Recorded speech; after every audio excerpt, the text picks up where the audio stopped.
It's time for the HabNormals podcast. All Habs, all the time. Hey there, everybody. I'm Rick, and welcome to HabNormals.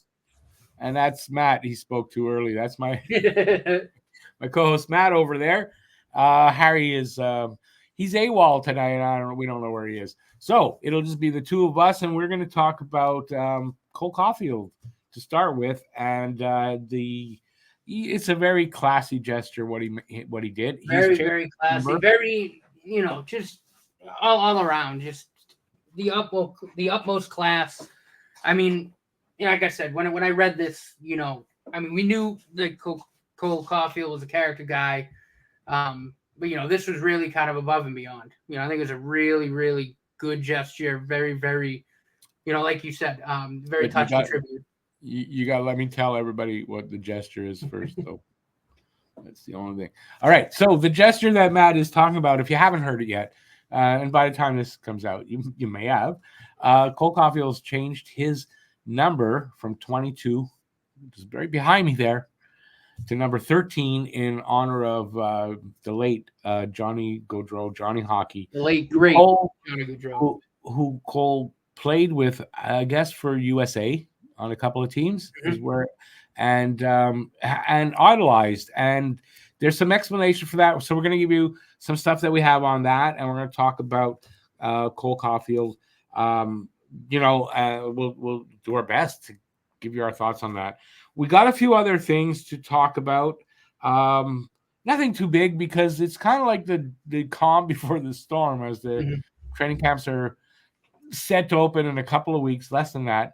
And there's not a lot of news, but it's about to ramp up. You'll see, as the camps open up. So for Habs fans, if you're wondering, camp for Montreal opens up, I believe, on the 13th. And the very first preseason game is the 23rd, which you'll be able to see right here. Well, you won't be able to see the game. We'll be doing a show, though, that night. And, hopefully we'll entertain you as we talk about the game. And we'll do color commentary, and we'll keep you as informed as possible if you can't get the game, or just watch along with us. So check that out, 23rd. Don't forget. So we are going to talk about this Cole Caufield switching numbers. I'm going to show this to you first before we talk. So this is tweeted out by Cole. It's not, I guess, it doesn't have all the words there, but it has the important stuff. We'll go with it. It truly has been a dream come true, and I will forever hold those memories and that number close to me. That's talking about Johnny Gaudreau, I guess, and how I guess how they know each other. So he says, I wore a number 13 at a point in my career because of Johnny, and now I will be wearing it again to honor him. He paved the way for smaller players and proved we had a future in this game at the highest level. I will forever be grateful to him for inspiring me and others. And he goes on to say, rest in peace, Johnny Hockey.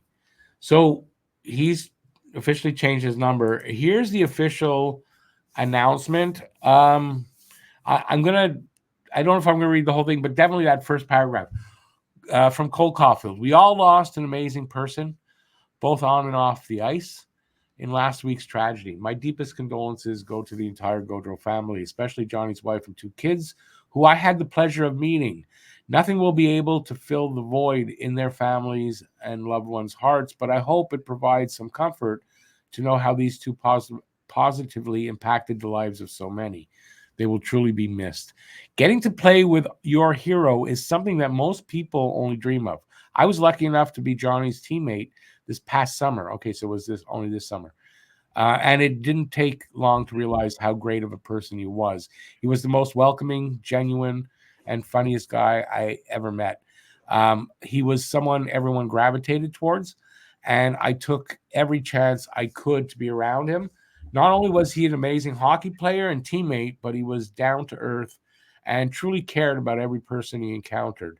The last few years playing as number 22 have been some of the best years of my life. It truly has been a dream come true, and I will forever hold those memories and that number close to me. I wore number 13 at a point in my career because of Johnny, and now I will be wearing it again to honor him. He paved the way for smaller players and proved it's what he said there. Yeah, I'm just not going to read that again. Rest in peace, all that. Yeah, I mean, it's a great gesture. That's a classy move because I mean, he's kind of that number 22, Cole Caufield. You know, you don't remember Steve Shutt almost when you see Cole out there, right? Wearing that number 22. For a guy like me from that era, for me right now, first, if you ask me who's number 22 on the Habs, I'm not thinking what era. I'm thinking Cole Caufield. Mm-hmm. So it's going to be a change. I was disappointed when I first heard about this last night. But when I read those things that I just read now, which was after, and that was today, and it's like, I can't be upset at all about this, right? No, I was honestly very very happy when I saw this. Like I just felt that it was such a touching tribute, and you know, like I said, just a very classy tribute to an amazing hockey player, an amazing person, and you know, I'm glad that you know, he's going to be honoring Johnny Gaudreau's memory, and you know, it's gonna be fun to watch him rock that number. You know, and you know, I think every time we see him on the ice, you know, we'll be thinking about Johnny Gaudreau, which I think is only a good thing. I was worried because we talked about this before, so I said this to you, but I was worried. Number 13, and I get why. I thought that might be bad luck for him, and I'm worried. Then I read this and I thought, you know what? He's going to be so motivated wearing that number on his back. He's going to be so motivated that this is going to be actually a really good thing for him. On top, you know, listen, it was a tragedy what happened. There's no doubt about that. But at least, you know, there's some good that can come from it. Not, you know, it's kind of trivial. I get that. But it's just a little bit of a sprinkle of goodness that could come out of that. You know, that it inspires other people like Cole, like some kids to reach for that, you know, as a goal for themselves, you know? No, I mean, absolutely. Yeah, look, I mean, I think, you know, this is, you know, again, like you said, it's a great story, and it just kind of shows that, you know, there's light at the end of the tunnel. You know, there's, you know, and I'm sure there'll be tons of tributes throughout the season for Johnny Gaudreau. Yeah, there will be for sure. But you know, again, this is just a really, really nice touch, and you know, I couldn't be more proud of Cole Caufield just as a fan and as a human. You know, I think this is, like I said, a very classy decision, and a very mature decision. You know, I really, you know, for a kid who's I think 20, I think he's 22, right? 21 or 22. You know, it shows a lot of maturity in making a decision like this to honor. You know, his idol and someone that, you know, everyone throughout the hockey world, fans, players, everyone loved uniformly. So I, you know, like I said, it's, you know, I'm going to be very happy, you know, watching him skate around the ice in that number. And like I said, I think it's just a really, really touching tribute. A little getting used to, but I'm pretty sure we're going to get used to it quickly because Cole Caufield's on the ice so much. But I also think from the play, like his play, you got to think, especially game 1 against Toronto, him rocking that number first time, and against Toronto, he's going to want to, I think he's going to want to perform, and you know what I mean? He's going to want to, right. I don't know. No, and I think, look, I don't know what I'm saying here, but he's going to put out, like, he's going to want to make Johnny Hockey proud, especially that first night. I got to think. Yeah, so and I think that goes without saying for a lot of, obviously, you know, players in this league, you know, especially, you know, the Columbus Blue Jackets as a team, and, you know, other past, you know, teammates of Johnny Gaudreau, and again, just players that maybe knew him personally. You know, universally, I honestly, I don't know that I've ever heard anything bad about the kid over the years, and universally, since his death, I mean, just the outpouring of praise and about him as a person, as you know, as a father, all that stuff, right? It just, yeah, he sounds like he was an awesome human being. Yeah, I mean, by all accounts, just a very welcoming, very friendly guy. Always, just had like an energy about him that people wanted to gravitate toward him and interact with him. When I was younger, actually, when he was at Boston College, I briefly met him. Just shook his hand, but he was nice enough to do that after a game. When all the players were going off and stuff. Just to take a second to. A leader. He was a leader. And it was really cool. And, yeah. Like I said, just a tremendous human being. Great father by all accounts. And I know he just had a kid as well and was overjoyed about that. Yeah. It's. I mean, we lost a real heavyweight. It just as a human and as a hockey player, and it just taken away too. It's just so sad and. I think the biggest tragedy of it all is avoidable, and that's what really angered me when I heard when everything kind of broke and it was someone who decided to drive under the influence. I got really angry.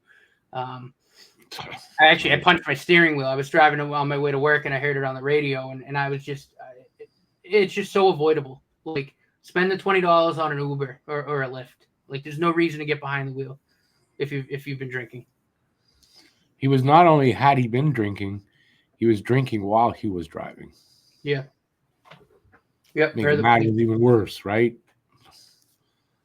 Yeah, no, I can't speak. Like I'm like, yeah. Yeah, you don't do that. I mean, no, I mean it's just pure. It's just it was so avoidable, and that's what really hurts. So senseless. Because I mean Matthew and Johnny should both be here right now. I mean they really should. And I just like I said, I mean my condolences go out to the Goudreaus, to the Blue Jackets, to the Flames, everybody.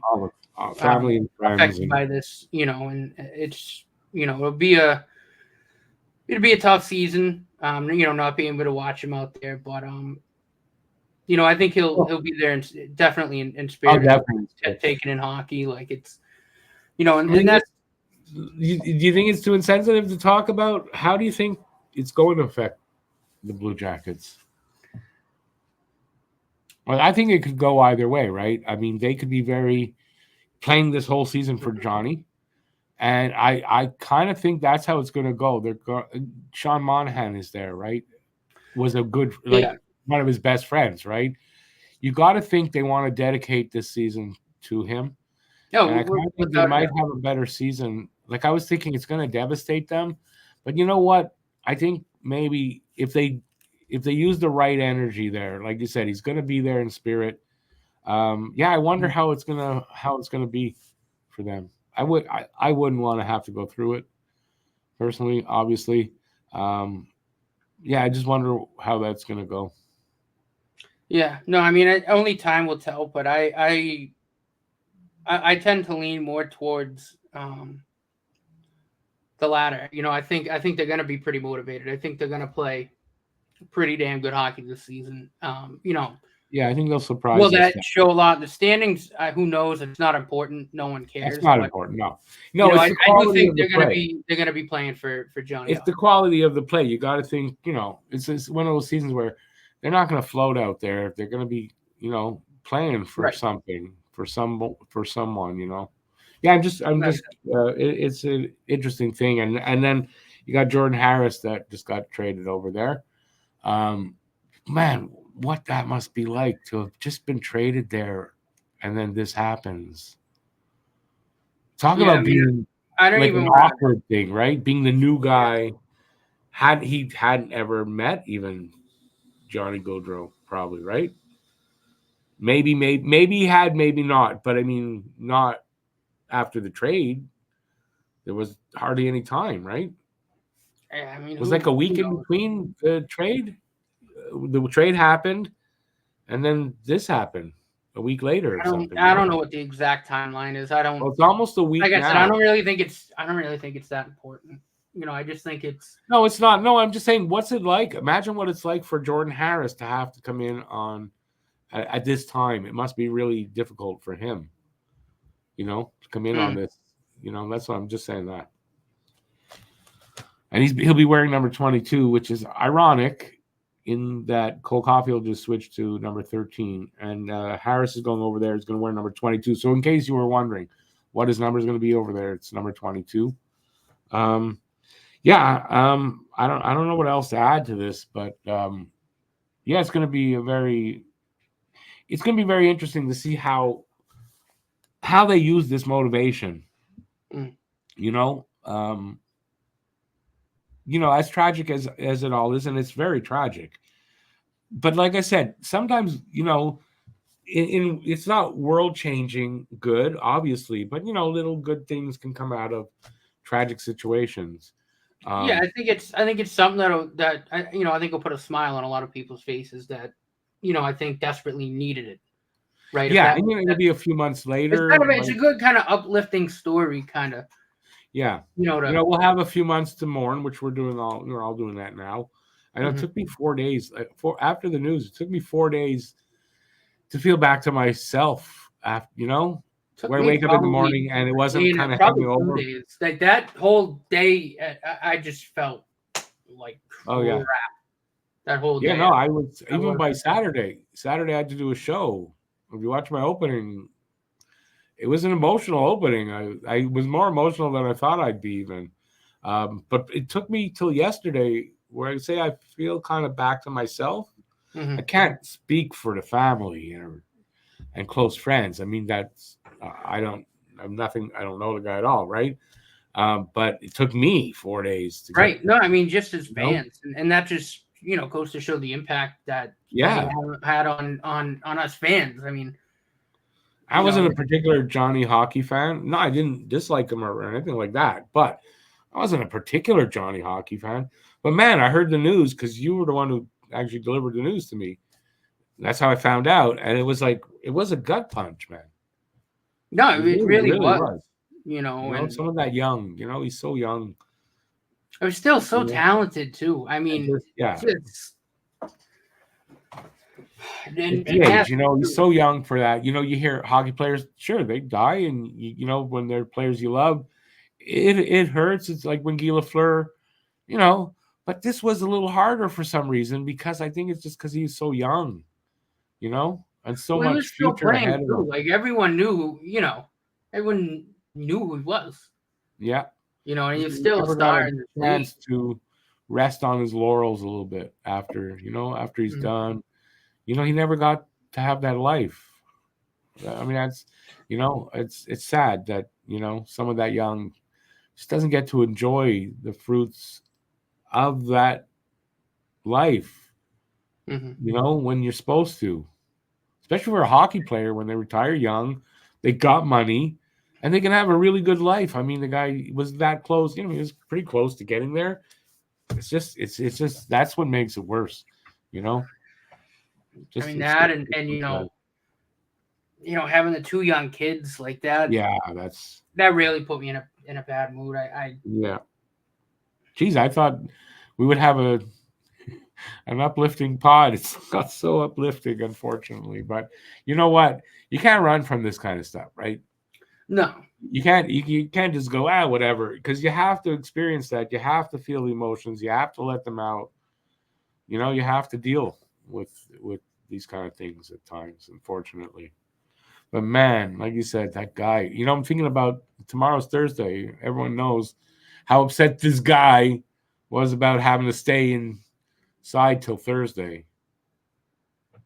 So that's tomorrow. So, yeah, that guy's been on my mind today for some reason. Well, for that reason. Nothing would be more... I won't say it. Love to read that. He got out, walked across the street. Didn't see the bus. Would make up for it a little bit. But I don't wish for bad things to happen. No. Good people. He's not a good person. All right, I don't know where we're going with that. Okay, let's move on. Unfortunately, got to move on. By the way, let us know what you think in the comment section about anything we say here. Yeah, let us know what you think and how you felt about it, and where were you when you heard about it, and how did it make you feel? Like, was it similar to how how we're expressing how we felt? All right, we're gonna move on to something that's a little bit happier, and that is the season's not about to start, but the season starts for Montreal on 13th of October, I believe. Yeah, 13th of October. Montreal is at home to Toronto. We're opening the season at home, first time in a while. I don't know. I feel like it's the first time in a while. Am I wrong on that? I'd have to look back. I mean, we always open against Toronto, but it always seems it's there first. Yeah. In Toronto. But I'm probably wrong. It just feels that way. Someone wrote, I don't know how this came about, wrote to Carey Price, I guess, or made a comment that he answered. And the fan was asking if he'd be in Montreal for the home opener. And he responded, yep. So we thought we'd talk about that, having Price back in the arena for the home opener. Unfortunately, not in uniform. But I mean, do you think, is it any doubt in anybody's mind anymore that Carey Price has retired? I mean, it shouldn't be. I mean, we've known for years now. How long has it been? 2 years now? Yes, this should be the second. Well, like fucking longer than that. Third, I guess, season, because it was like that. Yeah, he didn't play then. He only played, I think, 3 games at the end. Five games at the end of the season after the playoff run. Yeah, and that was it. So so it's two full seasons. Jesus, seems longer though, don't you think? Mm-hmm. So the happy thing is that Carey Price is true to his word, and he's staying part of the Habs family and taking part, in the home opener as far as being there. He'll hang around with the guys, of course. Mm-hmm. Yeah, I don't know. How does that make you feel? Yeah, no, I mean, I'm all about it. I think I speak for both of us when we say we love Carey Price to death. Yep. We love him a lot. Great goaltender. One of the best I've ever seen, probably the best I've ever seen in person. And, being able to watch him play, and, it'd be good to have him around the team, and especially for home opener against Toronto. I'm sorry. Actually, when you said that in person, I don't think I ever saw him live. Maybe I don't think I have. I don't think I've been once I saw him play live. Because I'm trying to think. I don't. But what I really meant to say was just watching on TV. Okay, but true. But that made me think that, I don't think I've seen Carey Price. Like, I didn't go to a game. I haven't been to a game since he's been. Geez, it's been that long. Yikes! All right. Yeah. Okay. So I had stuff. Did I show? Okay, I forgot to show this, by the way. Proof that Caufield used to wear 13 for the USA. Right? Mm-hmm. You're the American. You're supposed to. Oh, no. And this is Jordan Harrison is number 22. There you go. We're running out of stuff to talk about here. It's a very light night because there's not a lot of news. We're doing our best here for you guys tonight, but there's not a lot of news, and we're out of our summer schedule, so we have to find out things every week. Thing is, by next week we're going to have a lot more because the camp's going to be opening up within days of that. I believe our next pod is what are we today? The 4th is the 11th. Yeah, so 2 days after that, camp opens up. So we'll have news from that. So we're going to talk about something that's not Habs here right now, and hopefully it'll lead into other things. You're probably not a lot of people that are watching this podcast are Bruins fans. Maybe a few are. So the Boston Bruins are, would I say, is it fair to say, having a little trouble negotiating a contract with their goalie, Jeremy Swayman? And that's fair to say, right? Mm-hmm. So Jeremy Swayman is a restricted free agent. We were talking about this before we recorded. He's 1 year away from UFA status, and he needs a contract to play this year. So he has no contract, and he could be offer sheeted. Right? Mm-hmm. Yeah. So Jeremy Swayman apparently asked the Bruins, not the Leafs, almost said the Leafs, for 8 years, $10 million AAV. So 8 years, $80 million. That was the opening. What do you call that? Ask in the negotiation. Yeah. So we were all kind of wondering what is Boston going to come back with, and everyone's got numbers, and maybe 8.5 and 7.5 and this and that, and Cam and Vogel on the Bruins podcast, being Bruins fans, they have their number. Now, I don't think anybody would have thought what number the Bruins would come back with, right? Mm-hmm. So the Bruins came back with an offer of 4 years at $6.2 million AAV, which is like literally almost $4 million apart. And an insult, I think, to Swayman. Yeah, I mean, it's kind of a slap in the face. Like, I know he hasn't played like a full season as a starter, but like, I mean, we all know how good he is. And, I mean, to only get, I think last year was only, I forget what he was making last year. 5, maybe? I think under that, in the 4s. Maybe 4, 5, maybe 4.5. Something like that, I think, is what he was making. To only get like a $1.8 million raise, after everything he did last season, and like it's kind of a slap in the like it's. I'm sure he saw it as a slap in the face, like especially like I said with how good he is. If he was on the open market, team would have swiped him up and given him 8 by 8.5 or 8 by 8, like easy, maybe even more than that. Like and I think he knows that that's kind of what he should be making. His agent obviously knows that, and what I can tell, the Bruins haven't been returning his calls, and that I heard today. Yeah, for 3 haven't spoken to him for 3 weeks apparently. Yeah, so how's that? You're in negotiations. Everything's coming up soon. Like it's like Don Sweeney didn't just slap him in the face. He slapped him in the face with his dick. No, it's not a joke. Like that's, if I'm Swayman, I gotta feel that way. I haven't spoken to you in 3 weeks. You really lowball me. That's lowballing. Mm-hmm. I'm not saying he deserves $10 million because I don't think he should get. No, I don't. But I think at the caliber of goalie he is, I think under $7 million, 7.5 to 8.5. I think it's fair. They should have come back nothing less than 7. Anything under 7 is an insult, in my opinion, and I think that's fair to say. Yeah, and it's a lot of money, but I mean, look at today's money. I mean, I think under 7 was an insult. And that's what I don't understand why would they do that? You need this guy. Your window's closing, man. Your window's fucking closing. You need this guy. You're lowballing him, pissing him off. And I mean, he was already kind of pissed off about arbitration last season. So right, there you go.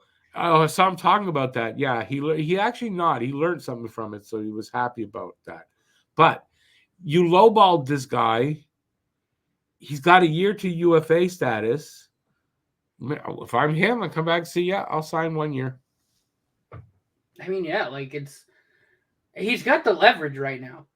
You got to I know he wants to get, I know he obviously wants to be on the ice and playing, but at the same time, he's got all the leverage because, I mean, he knows what he's worth on the open market, and he's not going to take a low ball offer. And not that low like ball. I said, he knows he's got UFA status in a year. Yeah. So he's going to want the bag because he knows, well, I mean, if they only, say like you said, if he goes, well, I'll sign for 1 year, all right, well then next year someone's going to throw the bag at him and he's gone in free agency. Like the Yeah, Bruins are in a real predicament, and right? They're going to be in a run, so they can't move him, right? At a deadline, right? So they lose him for nothing. Wouldn't that be the worst goddamn GMing? That's horrible GMing. Well, not only that too, and you kind of brought up a good point when we were talking, before we came on the air. The other thing too is in this situation, you kind of have to overpay because you're buying years of free agency. You are, yes. Regardless 7 of them too. It's not 4 years, 8 years, whatever it is. Yeah. You're buying that free agency with the cap going up. You're gonna have to overpay. Yeah, a little bit. I agree. I don't think he's worth $10 million. I don't think he's worth $9 million. But you're probably going to have to give him 8.5 because you're buying those free agency years. Yeah, and that's probably what they knew as the player and agent in asking 10. Right. Knowing they've got to pay me a lot because of these things. Like they knew what they're, I mean, we discovered with Kent Hughes, agents are pretty fucking sharp. Oh yeah. No, they're not ones anyway, right? So especially this agent. I mean, he's held out. 2 of his previous clients have held out pretty long. There you go. Like it's then what was Boston thinking knowing all this? What the hell were they thinking lowballing him that much? It boggles the mind how people that you don't even think are stupid do a stupid thing like that. I don't know Don Sweeney that much. I know him as a player. I don't know him that much as the GM. Like I don't follow that close, right? I wouldn't want that from my GM. No, and I mean, look, I think, the first big mistake was trading Allmark before you had Swayman locked up to a contract. Yeah. Because once that happens, well, then now Swayman goes, well, I know I'm going to be the starter. Pay me starter money. Right. I'm looking over at Nashville where UC Saros, and I know Swayman hasn't been a starter. It doesn't matter. How good he is. You look over at what Saros just got at 7.5, and you go, well, that's probably the low end of what I could get right now, or maybe right around there. I'm gonna, shoot for higher than that, and maybe come down to there. But then the Bruins offered 6.2, and you're like, that's crazy. No, like. As soon as they knew that they were going to move Allmark, that was their decision. We're going to try to move him, right? You should have started negotiations with Swayman because you could have. He had no contract this year, so you could have been negotiating with him from way back. So how come, I don't understand why negotiations weren't open already when you decided to move Allmark. At least have them open.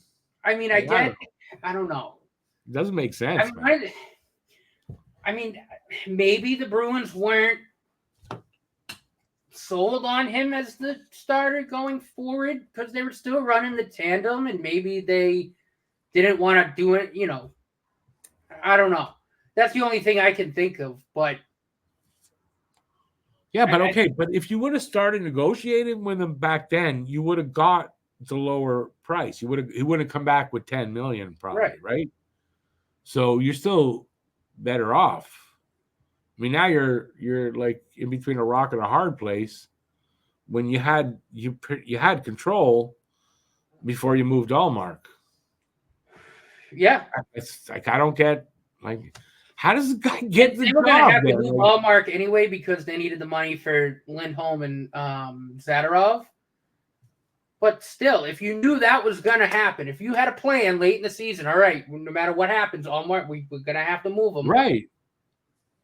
Why aren't you at least putting a phone call out going, hey, let's, give us a number and we'll go, I don't know. Let's start talking. Let's at least start talking. I can't. I don't think Hughes would have done that. I want to think not.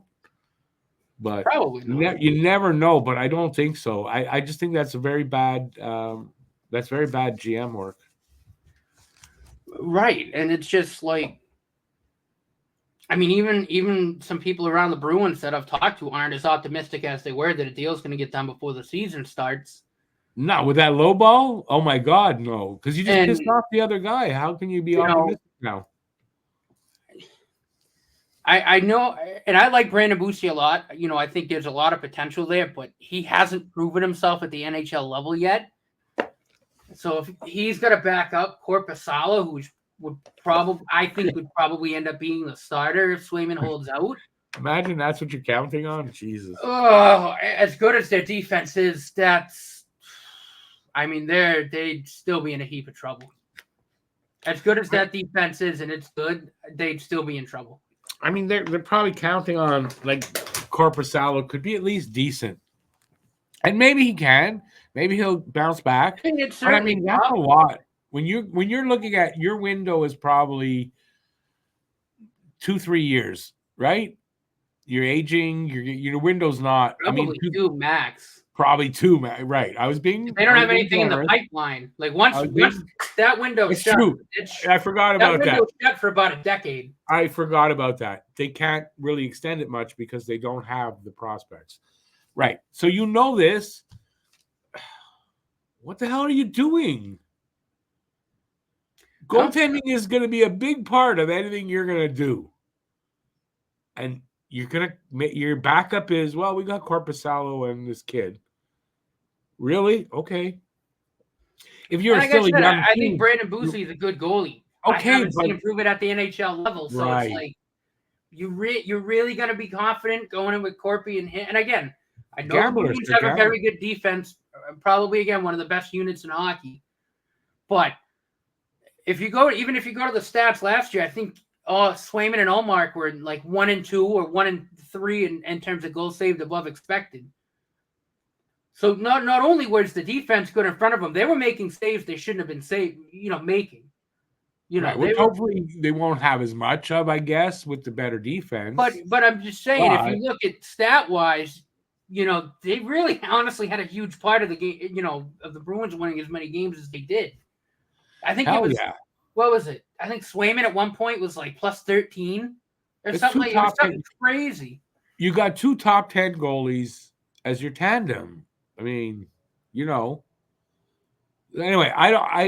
you got to think what they're thinking is that we'll lowball him, we'll get him because we're a cheap fucking organization. And listen, we got Korpisalo and Bussi. It's adequate. We'll be fine. But you know what? Your window is so small, you can't waste a year. And that they may be wasting a year. Yeah, I mean, like I said, it all depends. Like, does Swayman end up holding out? How long is that? Because the Atlantic Division's a tough division, man. And again, what their defense is. Let's face it. The longer you take Swayman out of that team, to me, they're fighting for a wild card spot. Because I just don't think. But also, let's face it. The longer he holds out, so say that we don't know he's holding out, but say he holds out, right? Mm-hmm. And it goes to November, and December's coming up, and maybe it's the first week. The longer that goes, but he has to, in order to play. I think he's got to be signed by before Christmas, like the day before Christmas or something like that. So the longer it goes to that, right? So then, say they sign him before that deadline, right? So now he's not in shape. He's got to come in. He's got to train a little bit. The likelihood of him getting injured is exponentially higher. And the likelihood of him not having a great season overall, even if he doesn't get injured, is also exponentially higher. So you take that. I mean, I don't get it. But look at us. We didn't have much to talk about. Not only that, but like I said, if Korpisalo doesn't bounce back, what kind of hole are they in? Oh, they're in the worst hole. But look at us. We didn't have much to talk about with the Habs. But God damn it, give us some Bruins stuff, and we're doing good. Well, no, it's a hot topic. You know what's interesting too today? Anyway. Listen, I don't get it. Brad Marchand spoke to the media today and threw some jabs at Jeremy Swayman. I wouldn't. I don't know if you saw that, but Brad Marchand kind of called him out, speaking to the media today. Oh, I didn't see that at all. What did he say? Yeah, he basically said something along the lines of like, because they were asking about like his surgeries and then. Other stuff, and he just said something along the lines of like, I don't talk about contracts, I don't, I tend to keep that stuff private. I don't bring that stuff up in interviews, and I'm like, whoa, he just called out Jeremy Swayman. You know what I mean? Like that's a shot at Jeremy Swayman. It is a bit. Yeah, I know that is a bit. It's not horrible. But not horrible, but it's still kind of calling him out. Yeah, like, you know what I mean? And it caught me aback because that's also his captain. No, I know, but see, this is a problem, right? So now there's you're creating like a rift in the locker room. Like, this is really stupid of the GM. Like, it boggles the mind that a guy like this, Sweeney, has that job and then makes this kind of a boneheaded move. I do not understand that. Because I don't see that any other way. This was a boneheaded move by Boston to do it this way. You know, how the whole process, it boneheaded. Like, for me, if this affects your season because of how you deal with this and how long it might take, Sweeney gets fired over this. If it were me, if I had the ability to do that. I mean, I could see it. Again, it depends on whose perspective you agree with more. Like, I mean, for me, I'm kind of with Swayman, not in terms of like the 10 million, like I said, but in terms of like he should be paid fairly. I mean, he's a top 10 goalie in this league. He should be paid like a top 10 goalie in this league. I know he hasn't been like a full-time starter, but we know what he is. We know how good he is. Like, he deserves to be paid. You could structure the contract where, first few seasons, say first 2 seasons, around 7.5. Pay him more as the contract goes. I get that. But again, you're committing to that. So, you're still, the same unknown is still there. And anyways, it's all about AAV. So what I just said is stupid, but you'll forget about that, right? Thank you. But no, I mean, and it's like I said, it's a very precarious situation.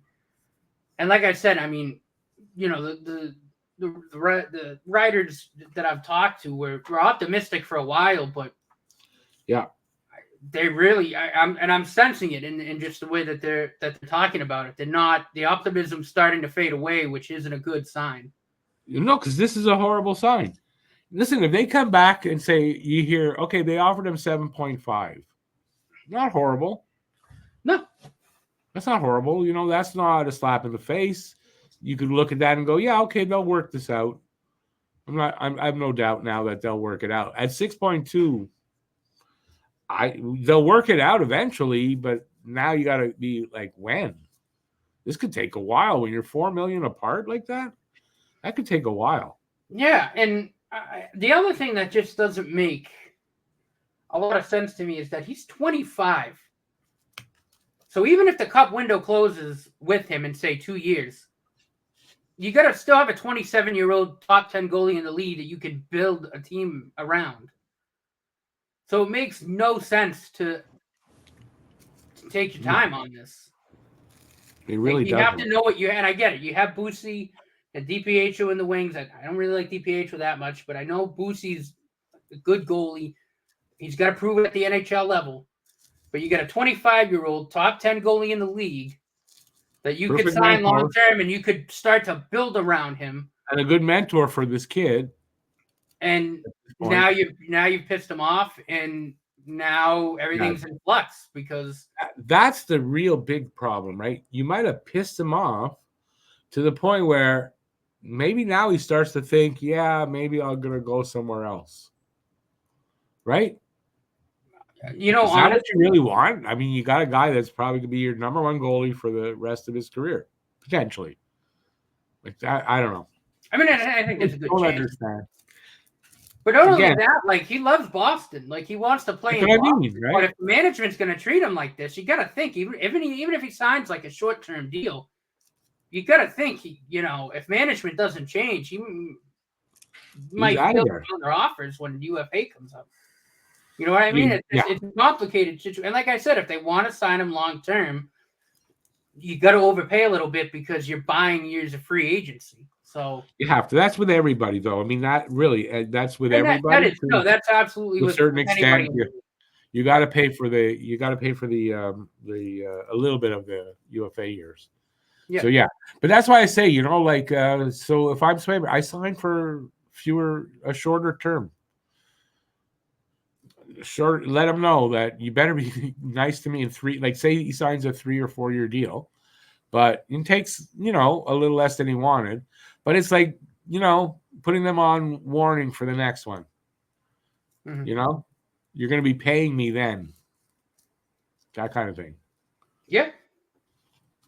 Or he's going to test the free agent market when he, shortly. It doesn't bother me in that it's the Bruins. Yeah. We're here talking about, and I hope you guys are still with us. But we're here talking about it, and I think for Matt and myself, it's more out of it's amusing to see one of your rivals screw up that badly. Yeah. And it gives you hope because we played them in game 2, right? We played them game 2. Like, you kind of gives you hope that no, I mean, listen, if Swayman's holding out and they're starting like Korpisalo that game, there's a really good chance the Habs win. Like, I think there's a good chance we win anyway, but that's me. I could have. No, but I mean, if they start Korpisalo, like I it's anyone's game. Well, as we were talking about earlier, right?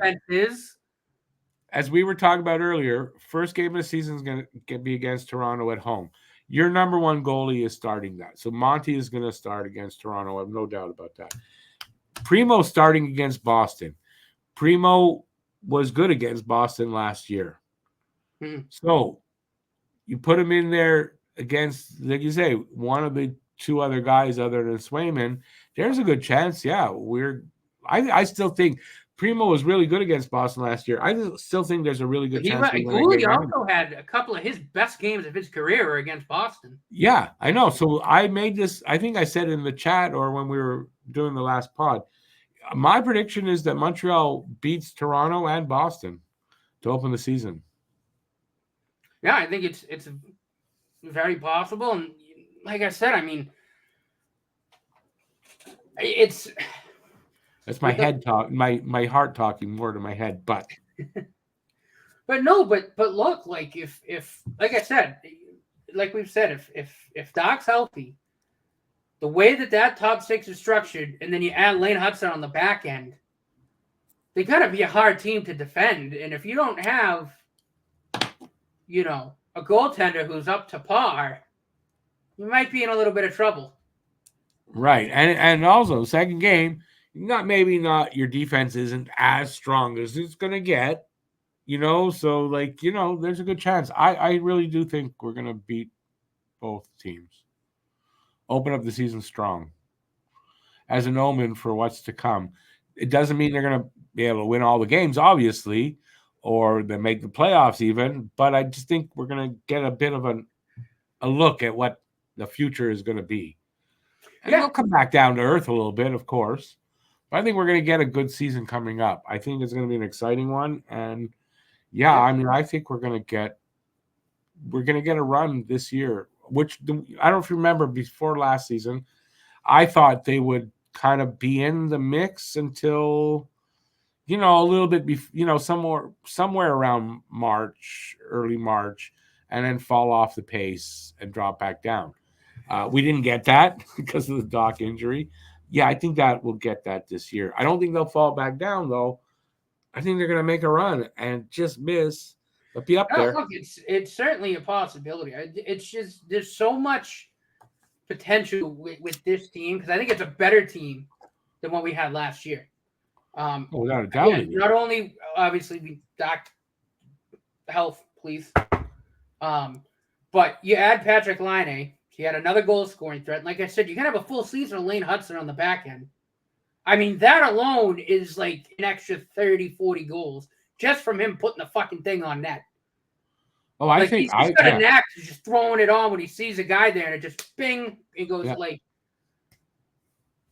Oh, yeah. They've been talking for 2 seasons now about we need another. I think it was 80 goals, and we got a little bit more last year. So now they're looking at we need another 50 goals. I think they found that plus.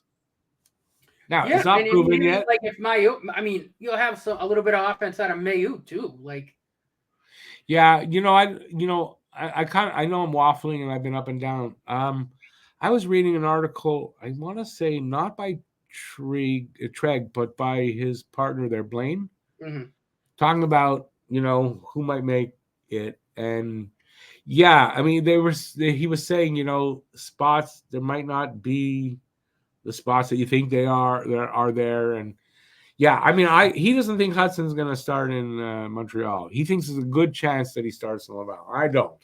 I think Hudson makes it. I have a very hard time believing he's not starting in Montreal. I think that's being too conservative on his part. But as far as Mailloux making it, Mailloux at the beginning of the season, I don't know now. I don't know. I mean, I've always been kind of but I've seen a lot of people saying, they might not be able to. He might have that kind of camp that you could say, yeah, he could make the team, but they might not be able to get him up on the team just yet. Right. That's the thing. Contracts and it depends on how things work out. There might still be a trade coming. Still might see a trade coming. Right. Yeah. No. I mean, I don't think so. There's a lot of sort of unknown. Yeah, kind of on the back end, but yeah, I don't see how Lane Hudson doesn't make the team. Yeah, I don't think so. You see, somebody asked him about how does it feel to be like one of the faces of the team, blah, blah, blah. And he says, yeah, wait, like I've got a lot to prove yet before I can consider or even talk about myself as, being a face of the team. Yeah. I've got a lot to prove yet. I like that attitude. No, he's a humble kid. Again, he's a good character kid. Yeah. That's not, good head on his shoulders. But like I said, I mean, anybody who watched the 2 games he played knows this kid's gonna be something. No, but I mean, even you watch those 2 games and go, yeah, he needs to start in Laval. From those 2 games, you really think he needs to start in Laval? I don't get it. Those 2 games, no, I want to see more before we go. He may go to Laval. I want to see more first. No, I mean, you have to. Right? You have to. I mean, he's. Unless he totally shits what he had, 2 points, created a whole ton of opportunity. Played like he's been playing in the league for 10 years already. That's what he stepped in. Yeah, he didn't miss a beat. He didn't beat it all from BU. Nothing. It looked like he was still playing in college. Yeah. If that doesn't tell you something, if he can do what he was doing in college, first 2 games in the NHL, and it looks like he's still with that, how does that not tell you something? He's ready for the NHL. No, he's more than ready. Or he's ready for a long look before you send him to Laval. Right. As a minimum, right? So I don't get it. I read people saying that, and I don't understand what they're seeing that I'm not seeing. Because, I mean, realistically, right? I mean, we know Goalie, Matheson are pair 1. Savard's going to be on pair 2. And then it'll be Arbor and somebody on pair. Realistically, who's out of the team that I didn't mention there? The thing I didn't get. No, the thing I didn't get is not only did he not have Hudson necessarily there, he had Arbor as 7th defenseman.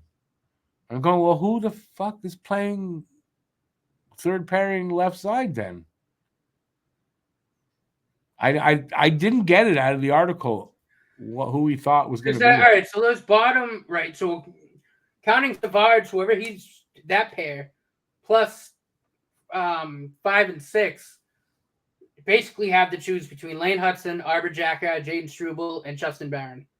Right. I love Jaden Struble. I don't think he's as good as Lane Hudson, but I love Struble. I want to see him play. I don't think he's as good as Lane Hudson.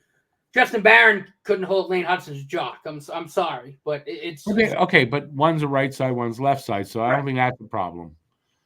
But it's just you missing a defenseman. Where are we getting him from? Then? Yeah, but then if you would have put Arbor as the 7th D, who's playing that 5th or 6th D on the left side? Mailloux, maybe. But then how would Mailloux make? No, he wasn't. He wasn't saying Mailloux would be the guy. He wasn't saying that. The article was about that. Mayu said, like, there's not room. There might not be room yet for them. And I didn't get that. For one of them, there is room. Even if you take those two guys out, even if Barron and Struble are in the lineup, and Arbor, all right, that's great. But then who's your seventh defenseman? Right. I mean, I'm saying there's room for one. I don't see how there's not. Anyway, listen, everybody's got their own opinion, and that's fine. Right. I respect Blane. Blane's a good writer. He knows his stuff. It has nothing to do with that. I just didn't get where he was going there. It was one of his articles, a few articles that I didn't fully agree with.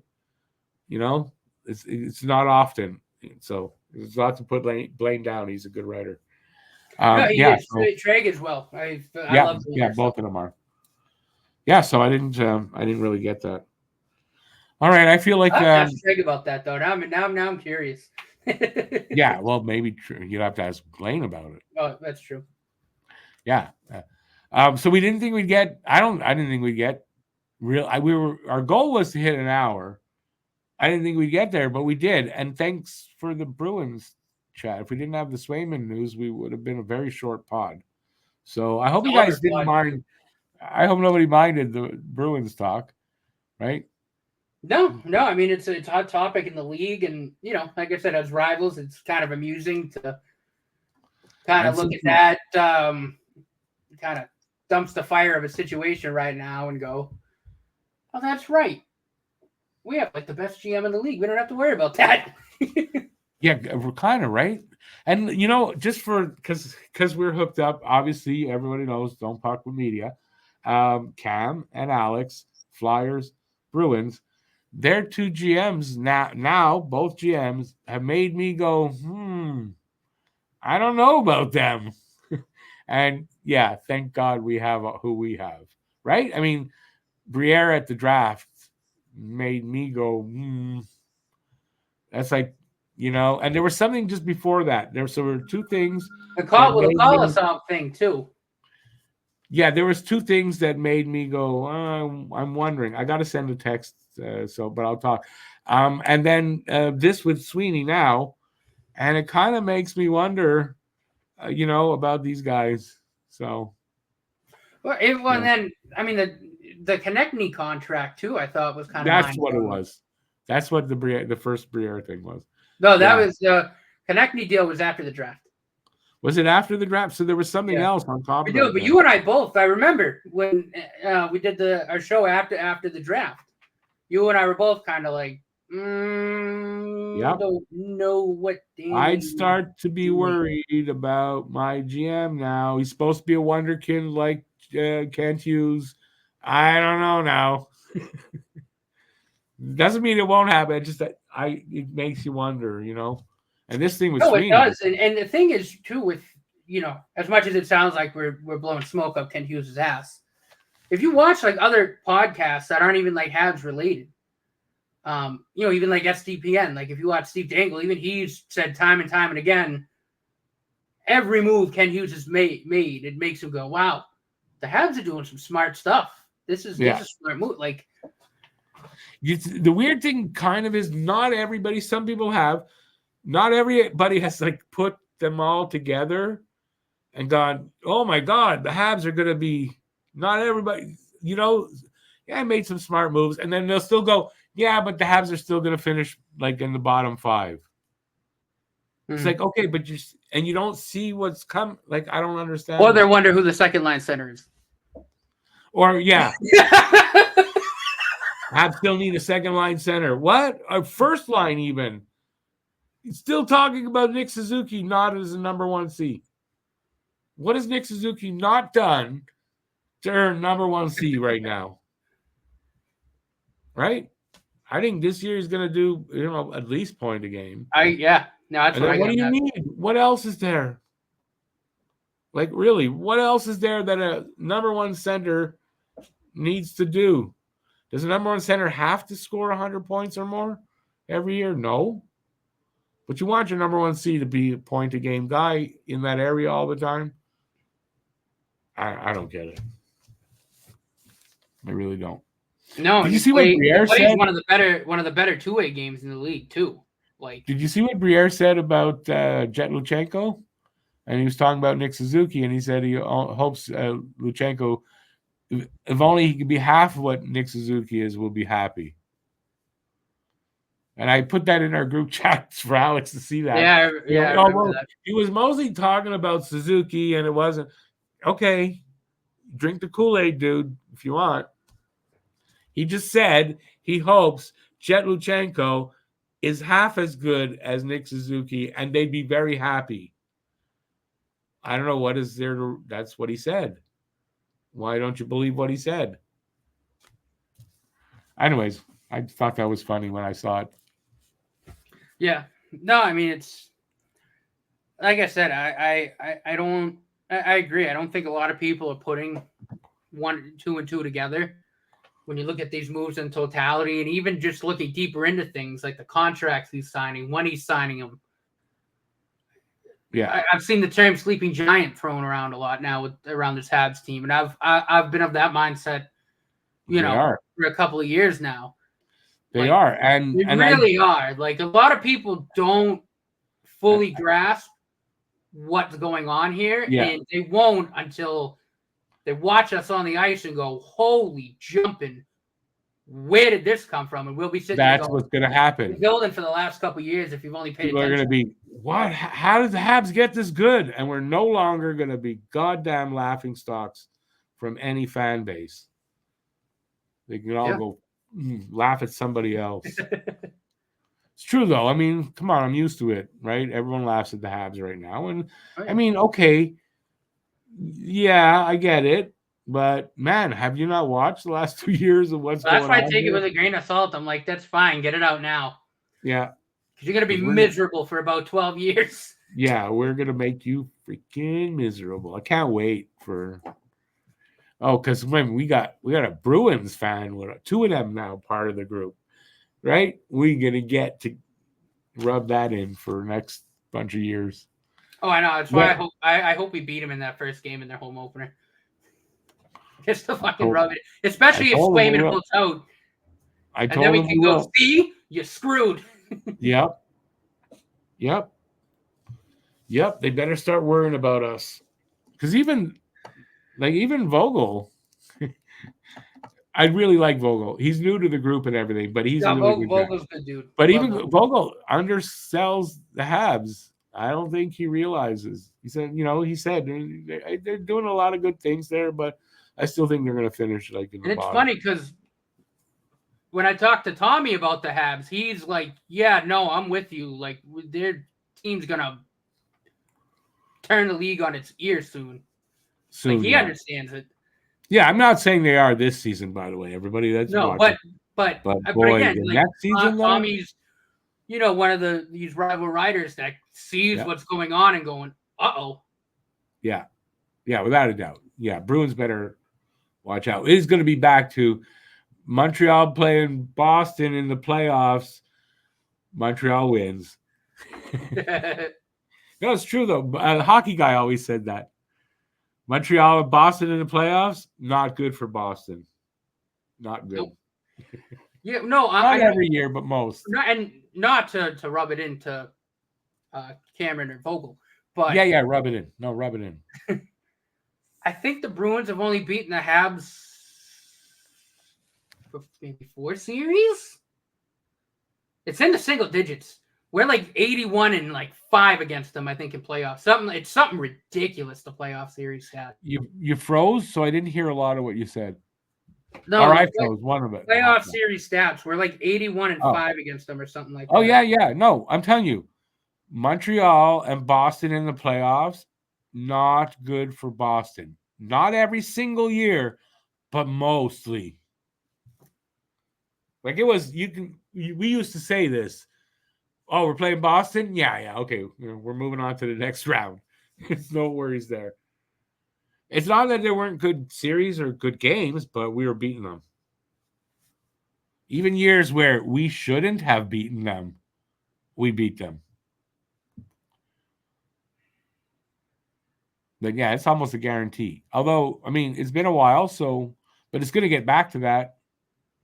Because another point is this team is not only being built to win regular season, and make the playoffs. The Bruins have only beaten the Habs in a playoff series 8 times in about 100 years or so worth of playoff meetings. So they beat us 8 times? Only 8 series wins against us in almost 100 years of playoff meetings. Oh, yeah. It was almost annually we played them for a while. They beat the first postseason meeting series. They beat us in 1929, and then they beat us in 43, and then they didn't win another series until 88. And it's not like, well, they played only 2 times. No, almost every freaking year it seemed. It wasn't playoffs. You didn't make it to the cup without passing through Boston. The actual record, the Habs are what the hell is it? I just had 106-71 in the postseason against Boston. Yeah, like I said, it's not like we swept them. 60 games. Like when we're looking at series, it's like, no, that's games. You're talking about games, but it's not like we swept them. It's not like we swept them, but we beat them. Even if it was 4-3, we beat them. I didn't say they rolled over. It doesn't matter because we beat them. That's what mattered. All right, we're going to wrap up. You ready? Or you got another stat coming up? 4. So we are 22-8 all time in playoff series against Boston. That's pretty close. Said no one. And we are undefeated in Stanley Cup Finals against Boston. Yeah. Yeah. They've never won a cup against us. Also, fun fact, the first team to hoist the cup in TD Garden, well, it's Boston Garden back then, was the Montreal Canadiens. Yeah, that's a fun fact. I found that out like last year. I was like, that's funny. We own you. Now do Toronto. No. Actually, Toronto probably has won, like, back. You got to go back, but in the older days, they won a few series against us. Yeah. So, but you know what's funny? Forever. Toronto's never won. They've never won 3 series to win a cup. Yeah, because they didn't. Because 67, it was only. I think it was right before the expansion. So it was just before the expansion. So 16. Only 2 rounds. 2 rounds. That's right. Yeah. So they've never won a 3rd round. Yep. Never won a round 3. Never. That's, well, I mean, it's explainable, but when you hear it, especially for the first time, you go, wow, that's hard to wrap your head around. Well, especially when you think about the history behind the Leafs, right? And being it's hard to wrap your head around. And you're going, really? They never won round 3.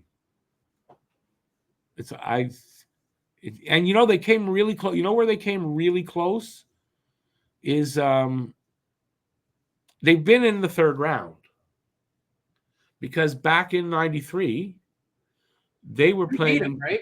They were playing LA. Oh no, it was LA to get to the finals, and LA beat them in Game 7. They were close, but they didn't get there. But they were that close, so it was almost because back in '93, Toronto was in the other conference, so we could meet in the finals, and we almost did. It was that close. LA beat them in Game 7 of that series. So yeah, I remember that, and we were hoping for Toronto because we always want to beat Toronto. I don't think we were hoping to face Gretzky. I don't think so. From what I remember, we wanted Toronto. Also, if I'm correct, Pat Burns was coaching Toronto in '93. Might have been. That was before I was born. I think so. So he was our ex-coach. Pat Burns went from Montreal to Toronto. So, and that was in '90. He went to Toronto. So '93, he was the coach. So yeah, they came back close. That would have been the last time, because I'm not sure when they switched back into our conference. But I mean, that was it. There was not going to be another time. Now we can't play them for the finals. It won't happen. All right, we're going to wrap up here. Yep. I just had to rambling a little. Yeah. It was a rambling kind of show. Like I said earlier, next week should be a lot more stuff to talk about because we're only going to be 2 days out of the opening of camp. There's going to be lots of stuff. There may even be a trade. I mean, who knows?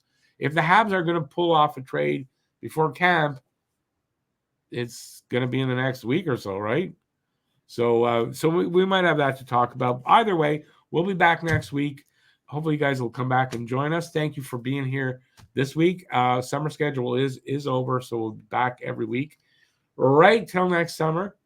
And we'll bring you all the Habs content and all the news and stuff to talk about. So please join us in for that going forward. But for tonight, thanks for being here. And I'm going to stop talking because otherwise we could be here till tomorrow. Oh, yeah. So, that's it till next time. Stay safe out there. Peace out, you guys. And go Habs, go. And just looking forward to the season. Right, Matt? I'm pumped for the. Oh, absolutely. I'm super excited. First preseason game. I can't wait. It's going to be so much fun. Please join us the 23rd. We're going to be doing the first preseason game. I don't know if Laine will be in that, but Lane Hudson should. Lane Hudson should be in that game. First look at Matvei Michkov, too. He should be in the lineup for the Flyers.